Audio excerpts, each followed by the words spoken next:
Баршаңызға сәлем, менің каналыма қош келіпсіз. Бүгін сіздермен өте дәмді, оңай жасалынатын муравейник жасайтын боламыз. Міндетті түрде дәл осылай жасап көріңіздер.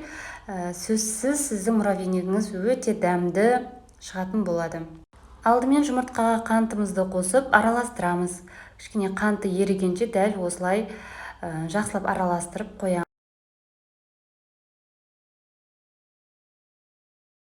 Сосын ұнға қопсытқыш қосамыз, яғни разрыхлитель. Менде видеоға түспей қалған екен, сондықтан қосып араластырып жіберіңіздер. Сосын оған қатты жұмсақ емес, бірақ бөлме температурасындағы аздап жұмсақтау сармайымызды салып, осылай крошка жасап аламыз. Жұмыртқа мен қантты араластырып қойған массаны құйып, үстіне қамыр илейміз. Біздің қамырымыз осындай нәзік, жұмсақ қамыр шығады. Ұнның мөлшеріне қарай кішкене аздау етіп салып бастаңыздар, біздің қамыр қатты болып қалмасын. Осындай нәзік қамыр шығады, аздап қолға жабысатындай. Сосын оны морозилкаға 40 минут шамасында салып қоямыз. Холодильникке 2 сағат шамасында немесе морозилкада жарты сағат 40 минутқа қалдырсаңыздар болады. Осылай қатты болып біздің үкіштен жақсы өтуі керек. Осылай барлығын өткізіп алып, қызып тұрған пеште 180-170 градуста сарғайып осылай қызарғанша пісіріп аламыз. Блендермен немесе басқа затпен осылай үгітіп алыңыздар. Барлығын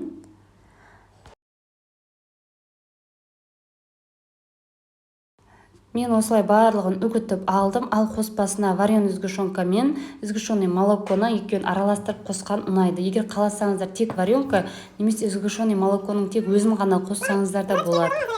Әсіресе осы три желанияның қоюлатылған сүттін, осы оригинал түрін қолданыңыздар. 2 ас қасық варенка и қалғанына 1 банка қоюлатылған сүт болды менде. Барлығын жақсылап араластырып, кекстің қағаздарына әдемілеп біртіндеп аз-аздан салсаңыздар да дастарханға әдемі көрінеді. Менде ондай қағаздар болмағандықтан ыдысқа тығыздап салып тарелкаға аудардым.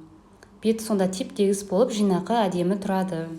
Бетіне қалауынша шоколадпен әрлеуіңізге болады. Тек қана шоколадтың өзін ғана ертіп, аздап қана сұйық май қостым. Бір шай қасықтай сұйық май қосып ертіп алдым. Міне біздің муравейнигіміз дайын. Міндетті түрде жасап көріңіздер, сіздерге міндетті түрде ұнайды. Кейінгі видеоларда кездескенше сау болыңыздар.